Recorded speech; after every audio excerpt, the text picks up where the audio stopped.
8 people live in this house. 8 people have experienced this. 8 people are not crazy. 8 people are dealing with demonic entities they don't understand.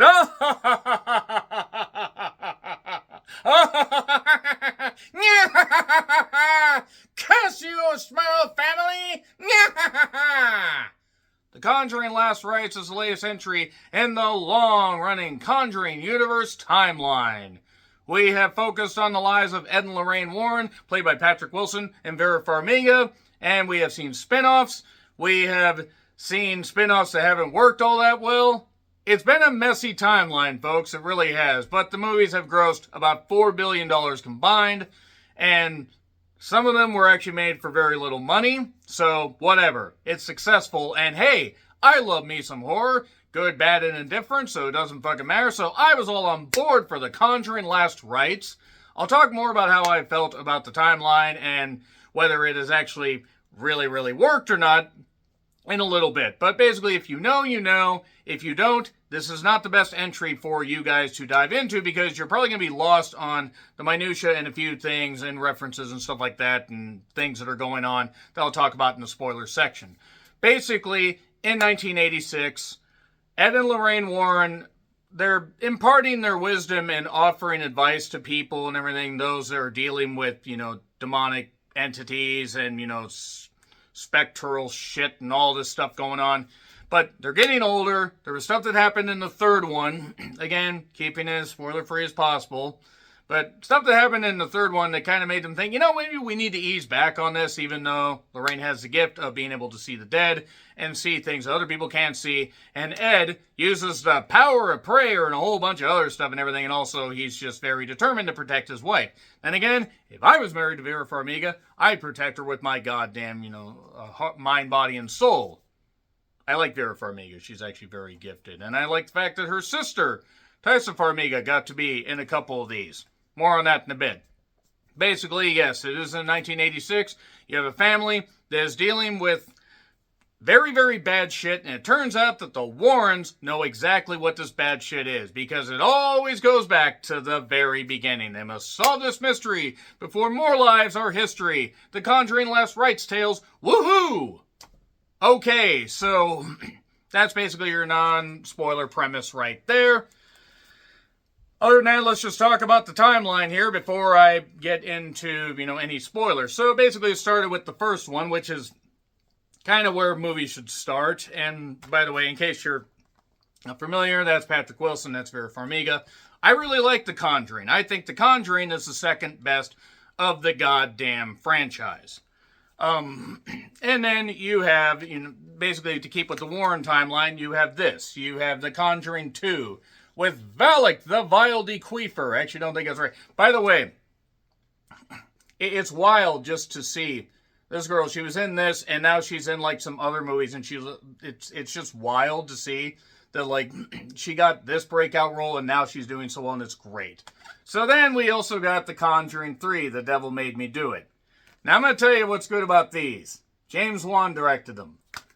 Here's what wasn't good about this. James Wan did not direct this. I'm going to talk about who directed this here in a bit. But yeah, The Conjuring 3, The Devil Made Me Do It. It came out at a weird time where that was when Warner Bros.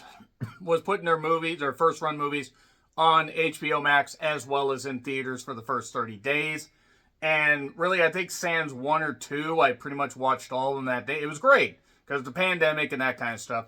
So yeah, we can call this, War and Peace, as it were. Whatever. Try to work with you guys here. But yeah, we had The Conjuring. We had The Conjuring 2. That ties back into stuff. And then we had The Conjuring 3, The Devil Made Me Do It. The Conjuring 3 was a step down. Now, depending on how you particularly feel, the Curse of La Llorona may or may not actually have anything to do with There's a very quick tie-in with the doll. I'll say that much. And then if we just decide to be basically perfectly honest, we go with other stuff like The Nun. We go with The Nun right here. And by the way, I'm going to talk about why The Nun in particular was not that great. Drop my notes, by the way, because I run a professional show. The Nun had a little atmosphere, and by the way, Taissa Farmiga, that's her right there. Very, very, very good actress. I just wish she got more opportunities. But yeah, the darkest chapter in the Conjuring universe, they're not wrong because it's so dark you can't see what the fuck's going on. And Valak was an intimidating son of a bitch in Conjuring 2. But yeah, I don't own the Nun 2. I may get it for completionist's sake. But then you have basically in the first Conjuring, you had the Annabelle doll. Then we got the spin-off. So if we're going chronologically as far as that, we're going with, the first Conjuring and then Annabelle because they tie together. Annabelle actually was all right until, I'd say about 30 minutes in. Right when the woman bled into the doll, right after that is about when the movie just went to total shit. So hopes weren't high when they did a prequel, but Annabelle Creation is the third best of the goddamn franchise. This was scary, this was spooky, it was particularly ooky, and we got a weird orphanage and the Miranda Otto family. Do. Like Miranda Otto, she was given more to do. But this was good stuff. And it tied into the first Annabelle. And then we got Annabelle Comes Home that I was way too kind to in 2019. Because, yeah, this wasn't good. This was not good at all. Like at all. This and La Llorona came out at the same goddamn time. So really, if I had to rank it, we're going Conjuring 1, or we're going Conjuring 2, Conjuring 1, Annabelle Creation, and then it drops significantly. As far as chronologically, we go with, we go with The Nun, and then we go with Annabelle Creation, and then we go with The Curse of La Llorona, right around that time. So basically these three are pretty much the beginning right there. And then we get to The Conjuring. Well, actually, we get Annabelle. And then we get The Conjuring. And then we get Annabelle Comes Home. I run a professional show here. And then we get to The Conjuring 2. And then we get Conjuring 3. Are you following me so far here, folks? Are you following me? I'm not following me. Let's talk about a little more of this. I didn't like The Conjuring Last Rites at all. I found it boring. I did not find the attempts at emotional depth and tying shit back in to how their daughter Judy and everything would interact with them. I didn't find that stuff to be interesting at all. I like Vera Farmiga. She was not given much to do. And yeah, they played on the illness or the medical issues that Patrick Wilson's character had in the third one. The problem is it sort of worked in that one, even though the villain wasn't all that great. It still at least made a little bit of sense as to why they went that route. In this, yes, it's a few years later. Medical science has advanced quite well, and if you know the story of Ed and Lorraine Warren, you know it's not a particularly happy ending for Ed. He lived to be 74, but the last few years of his life are not what I would call a picture of health. And Lorraine Warren lived to be 92. And the Annabelle doll got loose in San Antonio, reportedly, allegedly. Oh boy! By the way, the real Annabelle doll is far more terrifying than that movie version. So as far as this, it seemed to forget that it was actually a horror movie at first. Now, there's nothing wrong with being a family drama with some horror elements if that family drama is good. It isn't. It does a little bit of stuff with the family that's called the Smurl family. They call them the Smurl. Smurl! How can I take this seriously? Smurl. It sounds like they should be rocking on a porch and blowing into a jug. Never stop a goddamn hoedown. Or never interrupt a hoedown. That's literally what it just sounds. Smurl. We're the Smurl family. Anyway, yeah, they basically end up getting Ed and Lorraine Warren eventually. These people don't cross paths for a while. The movie feels disconnected from its own universe, and that's not a good thing. And I'm sorry, but they almost went Halloween Ends with how they were trying to retcon some of this stuff at points, and it was really starting to frustrate me. I was really not appreciating this at all. And this was once again directed by Michael Chavis or whatever, who did The Curse of La Llorona, Nun 2, and Conjuring 3. The story is by James Wan. And it was written by Ian, not Bill Goldberg, and Richard Nang, who did The Nun 2 and The Autopsy of Jane Doe, and it was also written by David Leslie Johnson McGoldrick, which sounds like a name way too snooty to be involved in this, who did Orphanage, Aquaman, so he worked with James Wan once again, The Conjuring 2 and 3, and the 2011 Red Riding Hood. So really, this movie had a lot more working against it when you read that. I will shout a few people before I get into spoilers. I like Ben Hardy as Tony. I thought he was fine. Mia Tomlinson as Judy was okay. I mean, she was fine at first and then really wasn't given much to do besides be goofy later. John Brotherton was Brad. He's alright. And Steve Coulter returns as Father Gordon. And other than that, it's a mixture of nostalgia, family drama, and a little bit of horror, but it's stirred and not brought to a boil. And the problem is, this is a punishing 2 hours and 15 minutes long. Now, you can stay through the credits if you want for a little bit of, like, stuff about Ed. The problem is you know most of this stuff and you don't really need to stay for it. And you're probably going to want to get up and use the bathroom or get up and walk around and pretty much stretch your legs and regret that you watched The Conjuring Last Rites. And this is coming from a fan of the franchise. Once again, I own the bad entries, except for Nun 2. I'll probably even get this, just, again, for completionist's sake. But this was not good. This was not good at all. Like, I really was very unimpressed. I was very bored by it. It lost me within the first 30 minutes, but I'm like, okay, maybe it'll get me back. No, it didn't. This is much on the lower tier as far as bad stuff that they've done in this timeline. So it didn't work for me at all. I am going to get into spoilers, though, so it's in theaters if you want to check it out.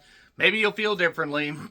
And they'll probably do spin-offs later, but this is it for the Warrens. It was their last case. 3, 2, 1, spoilers. The reason is because sometime after this, Ed suffered a stroke, and even though he regained consciousness, he was pretty much immobile.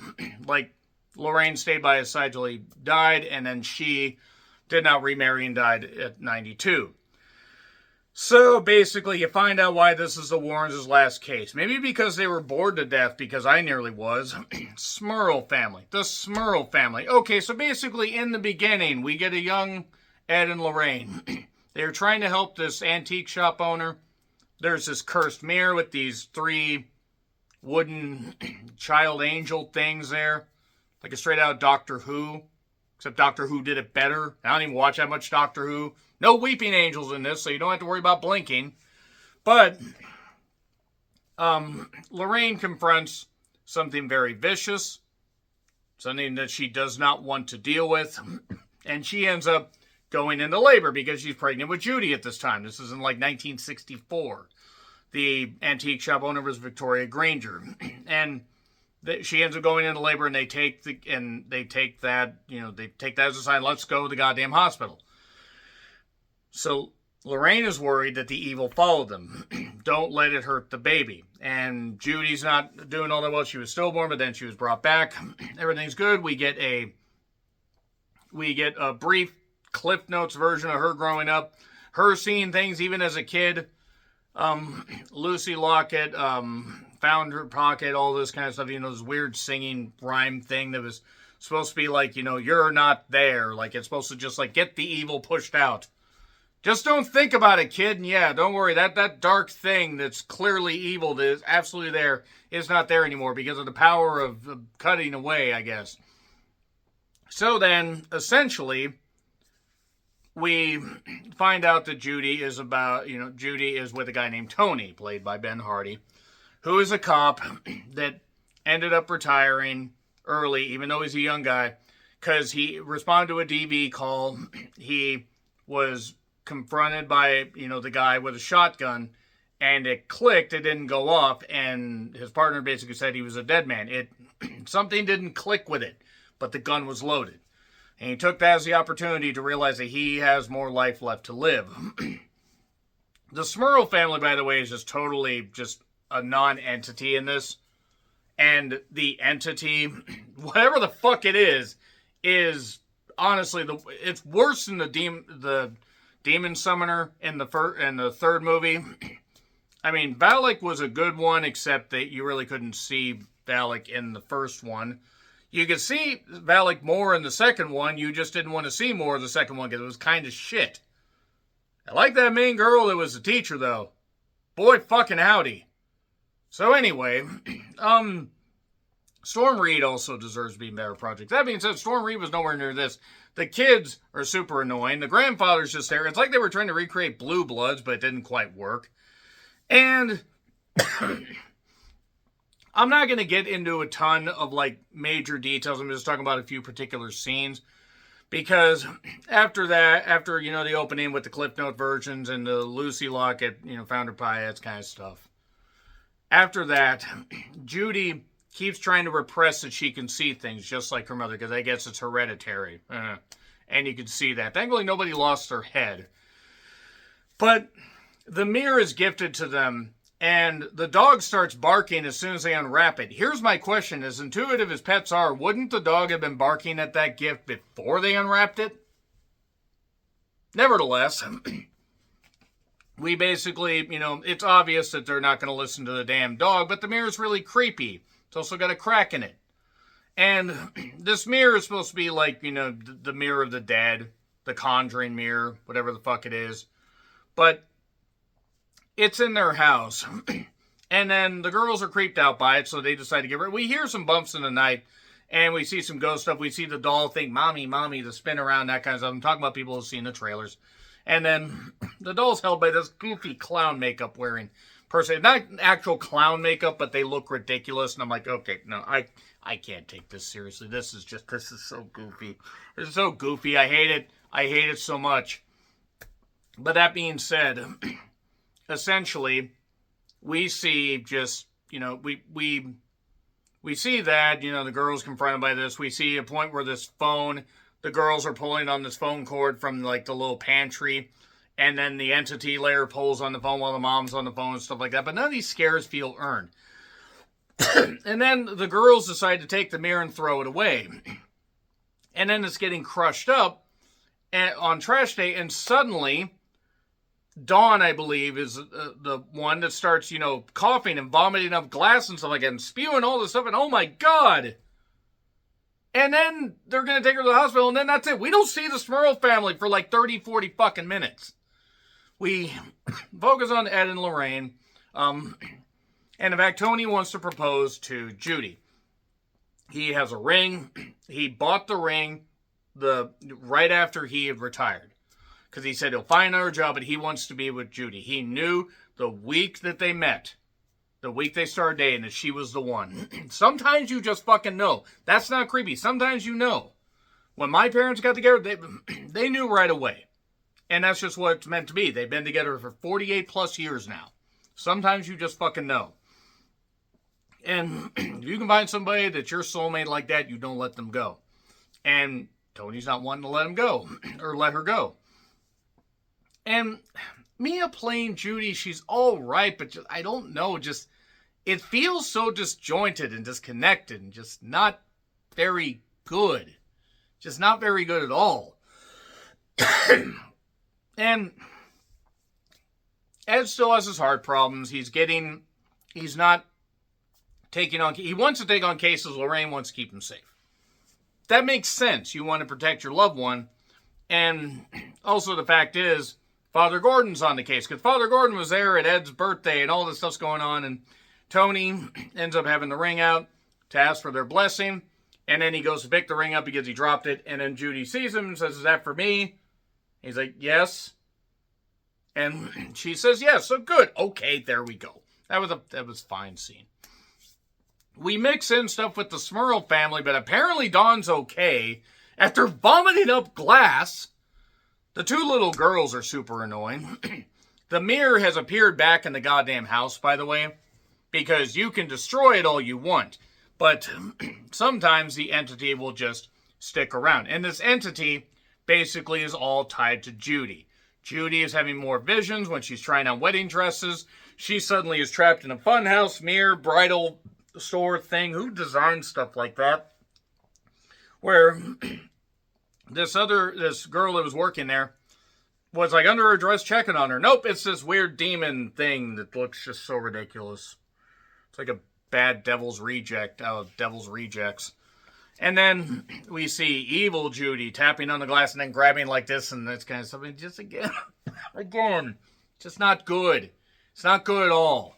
It's just, it's very bland. And the jump scares are ass. Like, they are really fucking ass. So, all this is going on. The Smurl family ends up, having, like, the news crews end up showing up because the neighbors may have called because they've been having a lot of noise and a lot of stuff like that, and they're tired of it. Also, it's Pennsylvania, and everybody's invasive over there, and I kid, of course. There are good people in Pennsylvania. I just noticed that a lot of those neighborhoods, the houses are really closely built together. You could practically, look out the window or whatever and know if your neighbor actually, what kind of shaving gels they're using without their window being open, because that's just how close the houses are. So that being said, Father Gordon arrives to investigate this whole thing and sees this weird guy that I'm just going to call Farmer John. He looks like, remember the weird demon thing from Smile? Remember that? Looks like a farmer version of that. And it turns out there were 3 people that used to live on this land, and these 3 spirits are actually used as a blocking mechanism for what this entity actually is. The thing is, though, I'll get to it, but it's so lame. It's just so lame. Judy ends up arriving because she feels her calling to help this family. Because she keeps seeing this stuff, keeps having these visions. Tony wants to marry her, but she knows that she's got to do something about this. And Ed and Lorraine arrived to take care of her and rush her off. The reason that Judy, by the way, was called there is because Father Gordon was at Ed's birthday party, went to the house, was trying to christen the house and bless the house, and the holy water is fucking evaporating. So that shows you something really evil is there. And so then he leaves. He says, I will help you. He goes to the church, talks to the receptionist and everything, and then suddenly everything's gone, and this entity, whatever it is just able to get to this building, whatever, it's fine, and cause him to basically freak out. His cross burns, his hand burns, he gets possessed, he grabs the cord from this floor buffer, hangs himself, and drops down. It's the longest goddamn cord in history.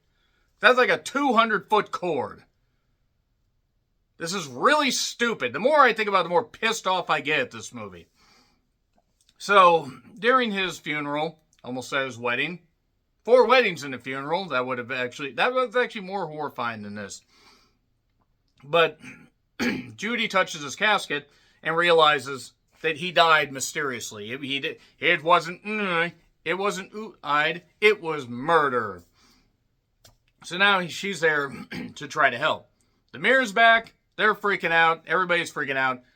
Lorraine freaks out when she sees the mirror. So does Ed, because they know, oh shit, this is what we confronted before. And because we ran so far away, we got to get away. Now, it has brought them back. It has found them. No, it didn't. It found the house. You guys just happened to fucking go there. It did summon Judy, and they figure out all too late, oh, it's always wanted Judy. Yes, it fucking haunted you and caused you to go into labor, and then was right there in the delivery room. For people that are expert demonologists or whatever, they're pretty fucking stupid. They're really big dipshits in this movie. And so it's a haunted mirror. I mean, I'm sorry. If the haunted mirror in Oculus wasn't scary, this isn't scary either. I go to war for Karen Gillan, but that's another story, or Karen Gillan. But the idea is now, okay, we're going to get this mirror out of here. So the dad, not mustache dad, from Twilight, and Ed are going to carry this mirror. By the way, Ed, who has heart issues, is going to do this. Tony couldn't do it. They couldn't have Ed do that, but they've strapped it down. They did this. But this demon mirror is able to do all this stuff and remove the straps and everything, like it's, like it hates U-Haul supplies. And the dad freaks out, looks in the mirror, and sees it when you're not supposed to look in the mirror, because he's getting flashbacks to when he was floating up in the goddamn air while the demon was doing whatever the fuck it was doing in the house. So, basically, Judy gets possessed, and now they must save their daughter. And that's what they gotta take care of. Tony's locked out of the goddamn house because he was in the getaway car. They were gonna take it back to the room, the Warrens' room, where they have all these items that you could destroy them, but you probably unleash all the demons and everything. I mean, to be fine, it's Connecticut. I mean, who cares? Sorry, Graham, if you happen to be watching this. Think you'll be safe from the Warrens' demonic entities. But then we just get more of this family drama and this ridiculousness. And Demon Judy tries to take her own life by using rope. I mean, I'm trying to dance her. She tries to David Carradine herself just without the pleasure.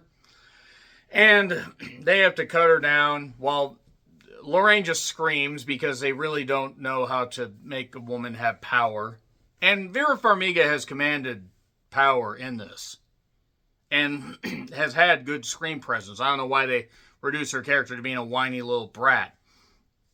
But they basically must find a way to save Judy. Oh, and Judy also kept seeing the Annabelle doll, and then right before this saw Annabelle stand up, and it was a goofy Annabelle with a big old face going right in the middle. It was literally like they just took... hang on a second. It was like they just took the Annabelle doll and just kept doing this. Just kept doing this to the screen. That's really what it was. It was at that point I lost it. The movie was almost over. They basically were able to save Judy because the mirror is spinning around like crazy and everything, like it's in a Scooby-Doo fucking episode. And poor Tony gets his foot caught from under that and is getting his leg scraped off. I mean, man, he is fucked. First, he almost gets shot on the job, and now this.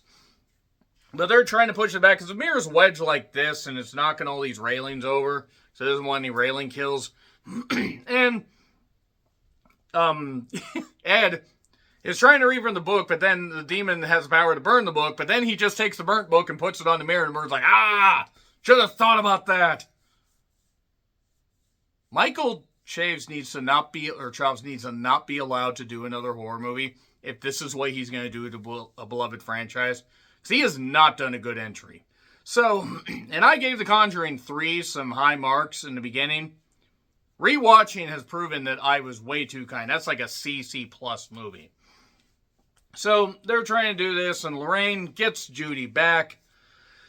And then they're like, nope, you're not going to run. You said don't run, and we don't run. And so here's what we're going to do. We're going to use the power of family to put our hands on this and do all this. And they have their own evil reflections, but they beat back the mirror, and then the mirror is not cursed anymore.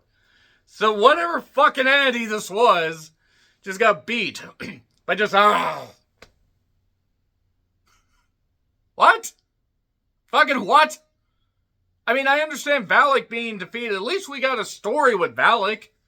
Well, actually, Valak ended up in Montreal. That being said, it ended up in Montreal, so that's an even worse curse. Valak killed Dino Bravo. Anyway, moving on from that, it's a deep cut this late into the review. They end up we end up seeing some epilogue where Judy gets married. We find out the scrolling text about what happened with Ed and Lorraine. We also have Lorraine talking about all the adventures that they had, passing on their wisdom, and living into their old age. Unfortunately, as I said, Ed unfortunately suffered a stroke. All this stuff went on, and yay! Ha-ha! All that power and all that great stuff that they had, and that's what they ended up being able to do with it. Not much, unfortunately. Yeah, that's about it, really. That is it for The Conjuring Last Rites. Goes out with a fucking whimper. It's the Warren whimper.